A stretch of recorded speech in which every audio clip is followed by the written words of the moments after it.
On the mantelpiece of the immaculate living room in our Boston home, there's a photo of me in a silver frame.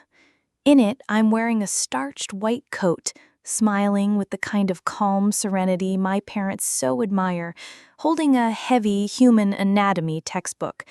For them, Elena and Mateo, that photo isn't just a picture. It's a treaty.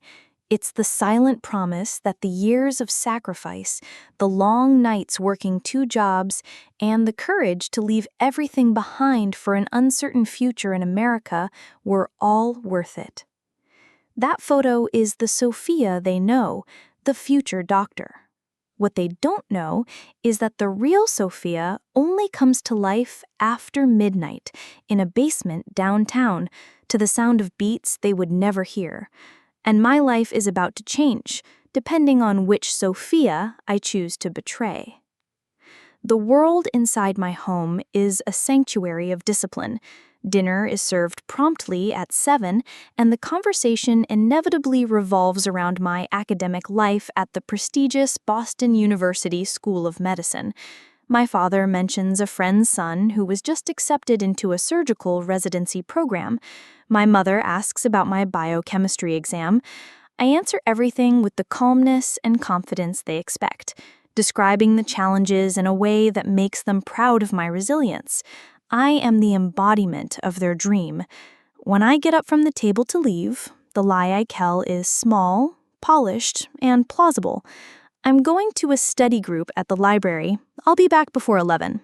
They smile, and their gaze is a mixture of love and the weight of a colossal expectation. The transformation begins on the subway. As soon as the doors close, I pull my hair from its neat bun, letting it fall over my shoulders. I swap my sensible shoes for a pair of dance sneakers I carry in my backpack. The classical music I listen to for studying gives way to a pulsing bass that reverberates in my headphones. With every passing station, the medical student dissolves and the dancer emerges. I get off in an industrial area of the city, a place of brick and metal, and enter an old building. A concrete staircase leads me to a basement, and the door at the end of it opens into my true universe, a dance studio with walls covered in mirrors fogged with sweat, the air vibrating with the energy of a Kpop beat. Here, I'm not Sofia. I'm Phoenix, the leader and choreographer of Eclipse, our small dance and rehearsal crew. Here, I'm home. My boyfriend, Mark, is the only bridge between my 2 worlds, the only one who knows my little secret. He often shows up at the end of rehearsals, leaning against the wall with a genuine smile of admiration on his face. He knows me well enough to have a bottle of water and a protein bar ready. He watches, learns the names of the moves, and compliments me with a knowledge that warms my heart. "That break in the bridge is insane," he said last week, as I was trying to catch my breath. "You guys were on fire today. Seriously, Phoenix, you're the best K-pop dancer in Boston. No competition." In that moment, I smiled, grateful for the support. But later, the phrase echoed in my mind, "in Boston." It was a sincere compliment, but also a boundary. He loved my passion, admired my talent, but for him, it was a local spectacle, an impressive hobby that made me unique. The idea that Phoenix could fly beyond the city limits never seemed to be part of his equation. The opportunity that would threaten this equation arrived on a Tuesday night. We were exhausted, in the middle of the 100th repetition of the complex and demanding choreography of On by BTS, a song about embracing pain and moving forward. Suddenly, one of the youngest members of the crew, Kevin, burst into the studio breathless, holding his phone up like a torch. "Phoenix, you are not going to believe this." On the screen, a shiny, official post from Big Hit Music. They were announcing open auditions in 3 American cities, New York, Los Angeles, and Boston, to recruit new backup dancers for the next BTS World Tour. The Boston audition was in 2 weeks. For a second, there was a shocked silence, and then the studio erupted. Screams, hugs, a wave of pure euphoria took over the room. But all the sound, all the joy converged on me. "This is your shot, Phoenix," they yelled. "You have to go. You're gonna make it." They lifted me up, celebrating a victory that wasn't yet mine, with a faith in me that was absolute.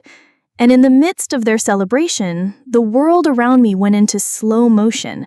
The sound faded away, and my mind was flooded with images: the proud faces of my parents on the mantelpiece, Mark's affectionate smile, the weight of my white coat, the blinding lights of a stage I had only seen in dreams. This wasn't just an audition. It was a formal invitation to set my two worlds on a collision course, and I was at ground zero, knowing that no matter what I chose, a part of my life was about to be radically transformed. The decision to go to the audition wasn't an act of rebellion, but a surrender to the truest part of herself. Sofia couldn't ignore the call. In the days that followed, she dove into a secret and grueling training regimen. Her life became a cinematic montage of extremes. By day, at the university, she was the model student, absorbing lectures on physiology and memorizing organic compounds. Her eyes tired, but her mind focused. At night, in the studio, she was Phoenix, pushing her body beyond the limits of exhaustion, every muscle burning, sweat soaking her clothes. She went over the choreography until every move became second nature, studying videos of BTS's live performances to capture the energy and soul behind the steps. She was exhausted, living on coffee and the pure adrenaline of her dream, but she had never felt so alive. She knew she couldn't hide something so monumental from Mark. He was her anchor, the only person who saw both of her facets. She asked him to talk on a quiet bench overlooking the Charles River, the autumn breeze rustling the leaves. With her heart in her throat, she told him about the audition, trying to sound casual, as if it were just an incredible opportunity to test herself against the best. His initial reaction was exactly what she had hoped for: a wide smile and a tight hug. "Wow, Sofia, that's amazing," he said. "Of course you have to go. You're gonna kill it." Relief flooded her, but it was short-lived. The atmosphere changed when she explained the consequences. "But Mark, if I get past the first rounds, the final is in 2 days. And if they choose me, I would have to get on a plane to a training camp in South Korea next week. I'd have to take a year off from school." Mark's smile faltered. He let go of her hand, his expression turning serious and worried. He didn't yell. His weapon was rational concern. "A year? Sofia, you're on the right track for med school. Taking a year off a program like that is a huge risk. What if you can't get back in? What if you lose your momentum?" Then he brought the conflict into their world. "And a tour?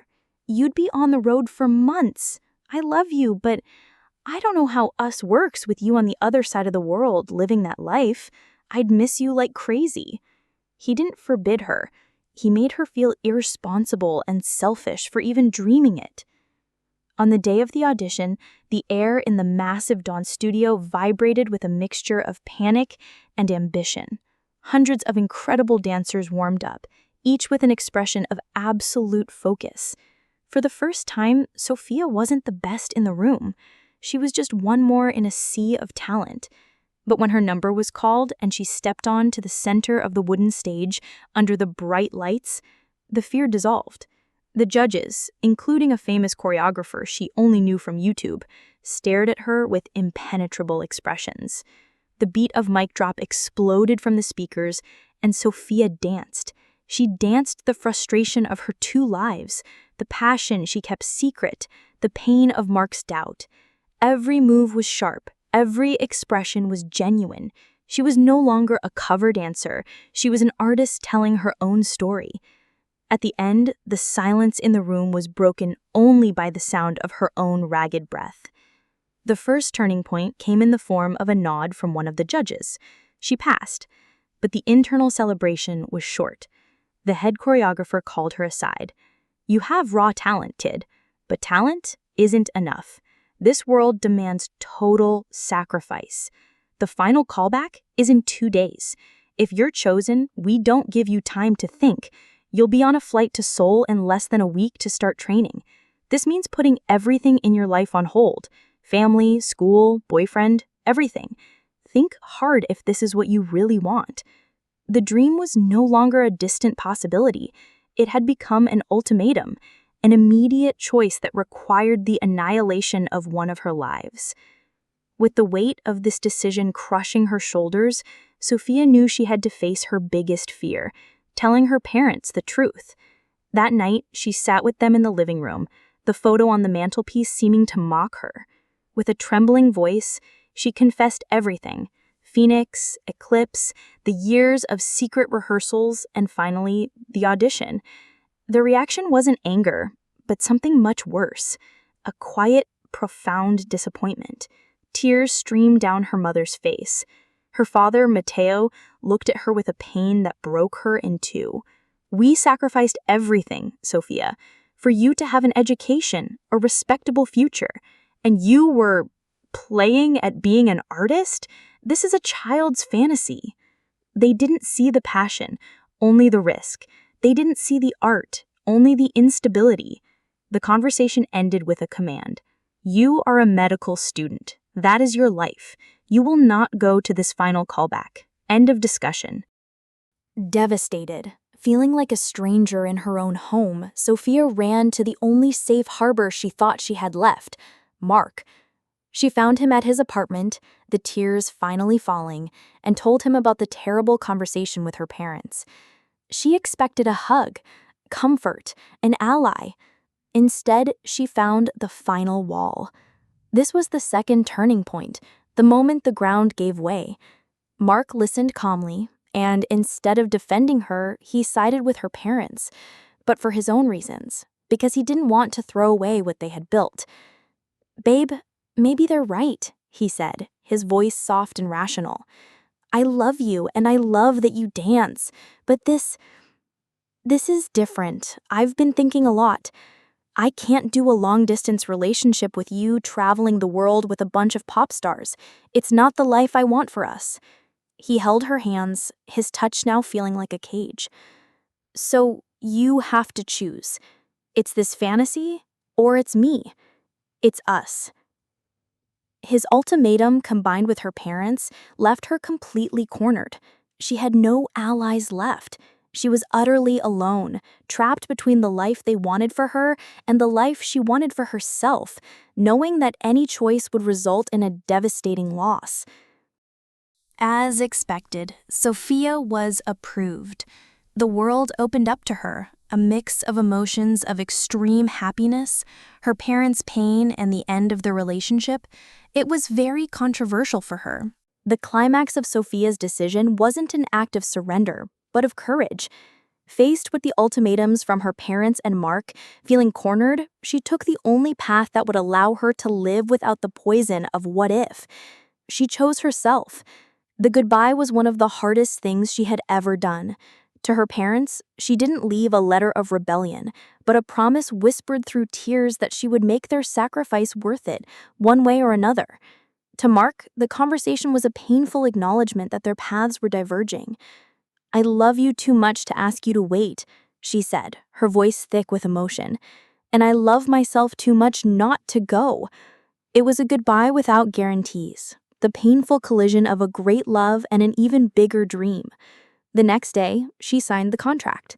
In less than a week, she was on a plane to Seoul, flying toward an uncertain future, leaving behind everything she had ever known. The next 5 months were a dizzying montage. The life she had seen in Kpop documentaries was now her reality. The photos on her Instagram painted a picture of absolute success. Selfies in front of palaces in Seoul, videos laughing with other dancers in state-of-the-art dance studios, close-ups of her on stage, bathed in the lights of sold-out arenas in Tokyo and Sydney. The Phoenix of Boston was flying high. The routine was brutal. 12-hour rehearsals, strict diets, the constant pressure to be perfect. But the adrenaline of dancing for 50,000 people, of being part of that dream machine, was an addiction. She had made it. She had the world at her feet, a stage under her lights. And in the midst of it all, she had never felt so profoundly alone. The revelation didn't come suddenly, but in small, quiet moments that built up over time. It happened in a luxurious but impersonal hotel room in Chicago after another sold-out show. As the city sparkled outside, she sat on her bed staring at her phone screen.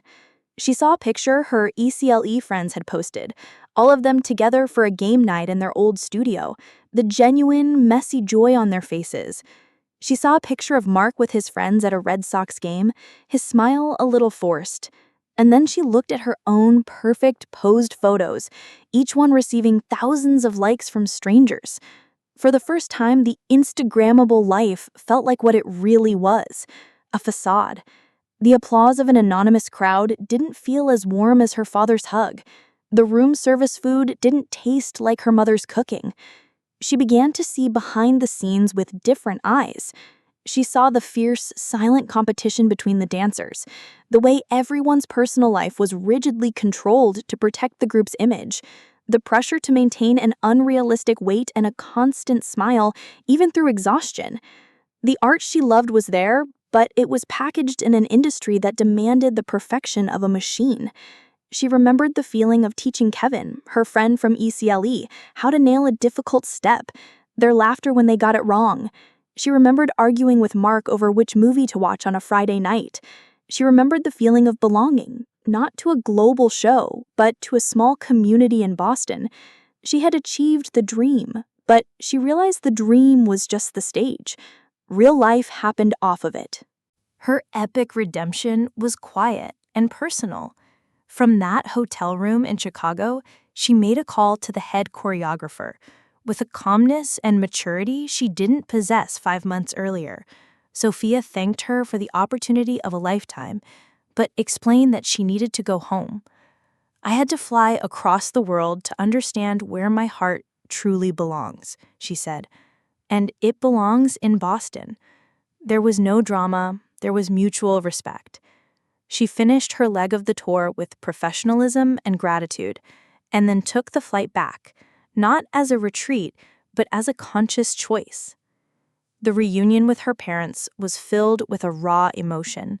Seeing her at the door, her mother hugged her with a strength that said everything. Her father, with tears in his eyes, just said, "Your future is wherever you are happy, Sofia. We just want you to be happy. Welcome home." They finally saw the adult woman their daughter had become, someone capable of making her own choices with courage and wisdom. The reunion with Mark was more tentative, on their usual bench overlooking the Charles River. There were no accusations, only the honesty of two people who had felt the weight of absence. "I went after the dream," she told him, "and it was incredible. But I realized my real dream includes waking up in the same city as you." Mark took her hand, his touch no longer a cage, but a safe harbor. "I was a scared idiot," he admitted. "I'm sorry." And there, they began to rebuild. The final scene takes place months later, in a new dance studio, brighter and more spacious than the old basement. The logo on the wall reads, "Eclipse Dance Academy." Sofia, or rather Phoenix, is in the center, teaching a class of young dancers with an infectious joy and authority. Mark is at the sound table, handling the music. Her parents are sitting in a corner, watching with genuine pride. Sofia hadn't given up on her dream. She had brought it home. She was no longer just the future doctor or the world tour dancer. She was both, and so much more. She was the owner of her own stage, the choreographer of her own life, proving that sometimes you have to conquer the world to discover that true happiness was always waiting just down the street. Want to see more exciting stories packed with the incredible world of K-pop? Join our club and let's dream together. Subscribe, like, and share. Bye!